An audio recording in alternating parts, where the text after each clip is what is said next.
ជួយពួកពលរដ្ឋហើយពួកគេបានរៀបចំកងទ័ពជប៉ុនឡើងវិញដើម្បីប្រឆាំងជាមួយឥណ្ឌូនេស៊ីក្នុងអំឡុងពេលមានសង្គ្រាមមានពួកឥណ្ឌូនេស៊ីផ្សេងគ្នាជាមួយនឹងគំនិតនយោបាយខុសៗគ្នាក្នុងចំណោមពួកគេមួយចំនួនអ្នកសង្គមនិយមឬកុម្មុយនីសមួយចំនួនជាអ្នកប្រជាធិបតេយ្យដែលមានបំណងចង់មានសន្តិភាពនៅជាមួយពលរដ្ឋហើយមួយចំនួនទៀតគ្រាន់តែជាអ្នកជាតិនិយមដែលមិនមានចំណាប់អារម្មណ៍ជាមួយប្រធានប្រជាធិបតេយ្យឡើយគណៈ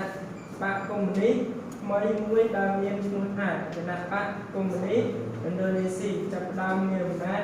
យ៉ាងខ្លាំងអ្នកនយោបាយសំខាន់បំផុតគឺ